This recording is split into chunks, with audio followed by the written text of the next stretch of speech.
Hello dear students. तो आज हम करेंगे केमिस्ट्री में टॉपिक जो है types of chemical reaction on the basis of nature of reaction. ठीक है, तो कल मैंने आपको बताया था 6 types: combination, decomposition, displacement, double displacement, neutralisation and redox reaction. तो आज जो हम करेंगे, ठीक है, तो first type that is combination reaction. तो बेटा कॉम्बिनेशन मतलब कंबाइन करना। ठीक है, तो ऐसे केमिकल रिएक्शन इन विच 2 और मोर सब्सटेंसेस, मतलब जो रिएक्टेंट्स हैं, ठीक है, 2 या 2 से ज़्यादा भी हो सकते हैं सब्सटेंसेस मींस रिएक्टेंट्स, वो रिएक्ट करेंगे, कंबाइन करेंगे और एक सिंगल प्रोडक्ट बनेगा। ठीक है, प्रोडक्ट जो है वो सिंगल बनेगा, that is important in combination reaction. ठीक है, तो ऐसे केमिकल रिएक्शंस जिनमें 2 या 2 से ज़्यादा रिएक्टेंट कंबाइन करते हैं और प्रोडक्ट कितने बनते हैं, 1 सिंगल प्रोडक्ट बनता है, that is called combination reaction. ठीक है, 2 या 2 से ज़्यादा हो सकते हैं रिएक्टेंट्स, प्रोडक्ट सिंगल ही बनेगा। ठीक है ना, तो कॉम्बिनेशन रिएक्शन जो है 2 एलिमेंट्स में भी हो सकता है, मे बी 2 एलिमेंट्स हो सकते हैं रिएक्टेंट्स, या एलिमेंट्स या कंपाउंड्स के बीच में भी हो सकता है, या कंपाउंड्स ही हो सकते हैं। ठीक है, तो उनको बोलते हैं कॉम्बिनेशन रिएक्शंस। एग्जाम्पल्स देख लेते हैं। एग्जाम्पल है जैसे carbon plus oxygen. Carbon burn, carbon क्या है, सॉलिड फॉर्म में, ये फिजिकल स्टेट मेंशन है साथ में ब्रैकेट में। ठीक है, आपको बताया हुआ है मैंने। तो कार्बन प्लस ऑक्सीजन, प्रोडक्ट क्या बना, कार्बन डाइऑक्साइड, सिंगल प्रोडक्ट बना कार्बन डाइऑक्साइड, और साथ में हीट रिलीज हुई। ठीक है, तो combination reaction, most of the combination reactions जो होते हैं वो एक्सोथर्मिक होते हैं, ये भी बहुत इंपॉर्टेंट है। ठीक है, जब कॉम्बिनेशन रिएक्शन होता है तो सिंगल प्रोडक्ट बनता है और साथ में हीट लिबरेट होती है। तो आपको बताया है मैंने, ऐसे रिएक्शंस जिनमें हीट रिलीज होती है उनको क्या बोलते हैं, एक्सोथर्मिक रिएक्शन। तो कॉम्बिनेशन रिएक्शंस जो होते हैं they are exothermic reaction, exothermic भी होते हैं वो। ठीक है, इसी तरह से मैग्नीशियम है, magnesium when this magnesium burn in the presence of oxygen, ठीक है, तो वाइटिश पाउडरी सॉलिड बनता है। ठीक है, जिसे बोलते हैं मैग्नीशियम ऑक्साइड, और साथ में हीट रिलीज होती है।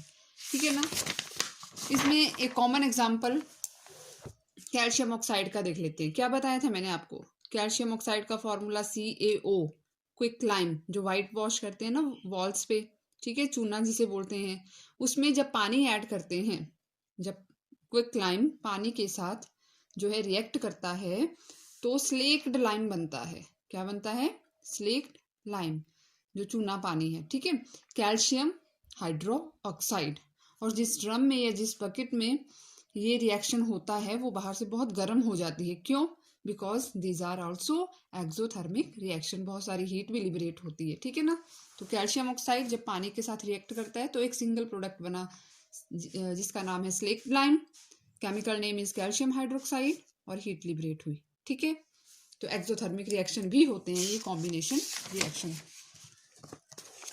और एग्जांपल्स दिए हैं यहाँ पे। ठीक है ना, जैसे आयरन है, सिंबल Fe प्लस सल्फर, ठीक है, बन गया आयरन सल्फाइड। ठीक है ना, तो इस तरह से एग्जांपल्स हैं कॉम्बिनेशन रिएक्शंस के। आगे आते हैं हम डीकम्पोजिशन रिएक्शन। ठीक है, ये कॉम्बिनेशन रिएक्शन का जस्ट अपोजिट है।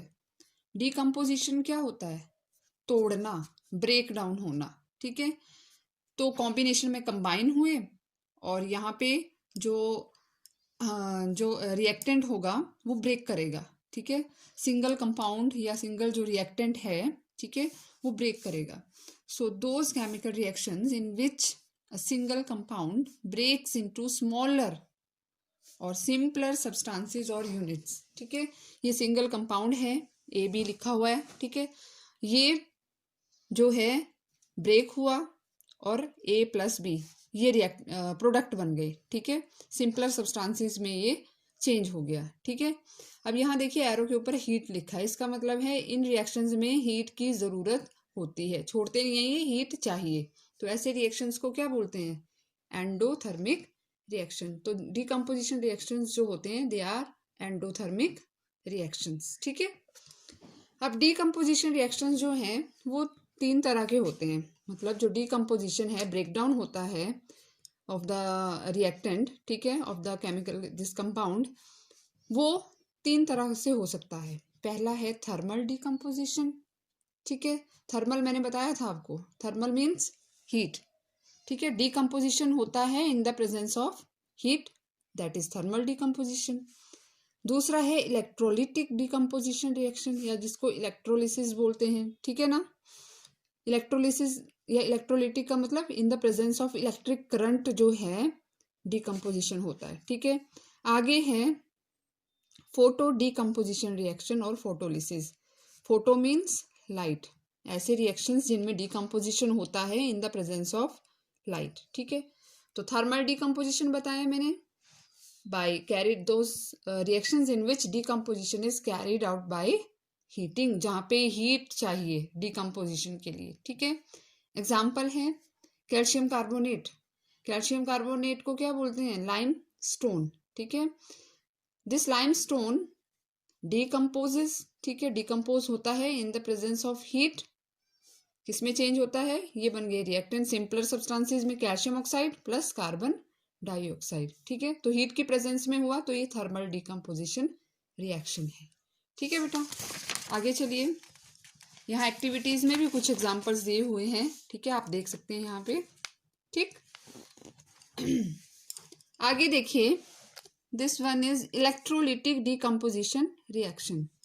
इलेक्ट्रोलिटिक का मतलब इन the presence of electric current, ऐसे रिएक्शंस जिनमें डिकम्पोजिशन होता है इन the presence of electric current, ठीक है, तो उनको बोलते हैं, क्या बोलते हैं, इलेक्ट्रोलिटिक डिकम्पोजिशन रिएक्शन या इलेक्ट्रोलिसिस, ठीक है। इसमें एग्जांपल देख लेते हैं, जिस तरह से एग्जांपल है वाटर का ही देख लीजिए आप। वाटर जो होता है H2O इज अ फार्मूला, ठीक है। जब इलेक्ट्रिक करंट पास करते हैं through the water, liquid state में है, तो दिस वाटर मॉलिक्यूल डिकम्पोज हो जाता है, ये क्या बनता है, हाइड्रोजन और ऑक्सीजन गैस में ये डिकम्पोज हो जाता है इन the presence of electric current, ठीक है। एक और एग्जांपल है electrolysis of aqueous sodium chloride solution. Sodium chloride का क्या फॉर्मूला होता है, NaCl, एक्वस लगा है, इसका मतलब क्या है कि this NaCl is dissolved in water, solvent क्या है, वाटर। जब सॉल्वेंट वाटर है, ठीक है, तो हम एक्वस वर्ड जो है वो लगाते हैं साथ में, ठीक है, यूज करते हैं। तो NaCl, ठीक है, प्लस वाटर, क्योंकि ये डिजॉल्व है वाटर में, ठीक है, एक्वस फॉर्म में है, ठीक। जब इलेक्ट्रिक करंट पास होता है तो this decomposes into sodium hydroxide, alkali बन जाती है, बेस बन जाता है sodium hydroxide, plus hydrogen gas liberate होती है और साथ में क्लोरीन गैस भी लिबरेट होती है, ठीक है। तो ये जो रिएक्शन है ये किया जाता है for the formation of sodium hydroxide, और इस रिएक्शन को बोलते हैं क्लोर अल्कली प्रोसेस, ठीक है। तो ये भी एग्जांपल है इलेक्ट्रोलिटिक डिकम्पोजिशन रिएक्शन का, ठीक है ना। आगे देखते हैं third type in the decomposition, that is photolytic और फोटोलिसिस या photo decomposition reaction, those reaction which are carried out in the presence of light, ठीक है। तो इसमें एग्जाम्पल देख लेते हैं, जिस तरह से जो क्या है, पहले जो कैमरा में रील यूज करते थे that is coated with this compound, that is silver bromide, silver bromide की उसके ऊपर कोटिंग की होती है, ठीक है। तो जब ये फोटोग्राफिक फिल्म जो है, ठीक है, ये जो रील होती है, जब ये एक्सपोज होती है इन द सनलाइट, जब ये एक्सपोज होती है सनलाइट में, तो क्या होता है, ये जो सिल्वर ब्रोमाइड होता है it decomposes into silver and bromine, ठीक है। सिल्वर और ब्रोमीन में ये डिकम्पोज हो जाता है, ठीक है। नेगेटिव बोलते हैं ना, नेगेटिव है ये, इसके ऊपर इमेज आ जाती है, ठीक है, जिसे नेगेटिव बोलते हैं, ठीक है।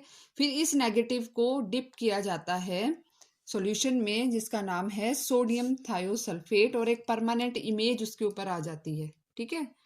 और इस परमानेंट इमेज को फिर सेंसिटिव फोटोग्राफिक पेपर के ऊपर जो है वो ले लिया जाता था। ठीक है, अब तो यूज़ नहीं करते हैं ऐसे कैमरा का ज़्यादा।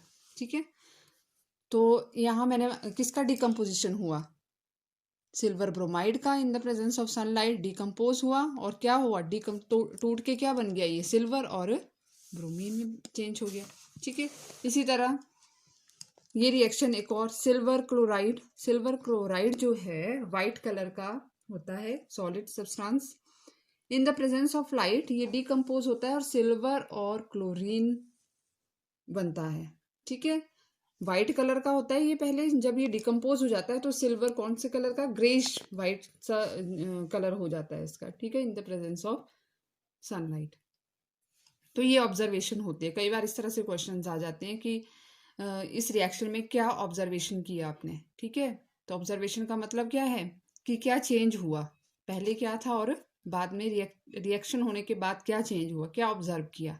ठीक है, तो ये बेटा और भी इसमें जो है एग्जाम्पल्स दिए हुए हैं, प्लीज़ उनको अच्छे से देखिए। और मैंने पहले भी जैसे बताया आपको कि इन टॉपिक से रिलेटेड जितने भी क्वेश्चंस, अगर क्वेश्चन आप तभी अटेम्प्ट कर पाओगे अगर आप चैप्टर को थॉरोली अच्छे से स्टडी करोगे और अंडरस्टैंड करोगे टॉपिक को। ठीक है, अकेले जो है क्वेश्चन लर्न करने से जो है कोई फ़ायदा नहीं होगा। ठीक है, तो टॉपिक अच्छे से अंडरस्टैंड करो और फिर जो है आपकी जो एक्सरसाइज दी हुई है बुक में, आप वहाँ से क्वेश्चंस जो हैं उनको सॉल्व करो, ट्राई करो। ठीक है, अगर नहीं समझ आता है तो फिर से टॉपिक जो है उस क्वेश्चन से रिलेटेड जो टॉपिक है उसको स्टडी करो। ठीक है, तो नेक्स्ट जो टाइप है हम करेंगे फिर, दैट इज डिस्प्लेसमेंट रिएक्शंस। ठीक है, that we will do tomorrow. ठीक है, ओके, थैंक यू।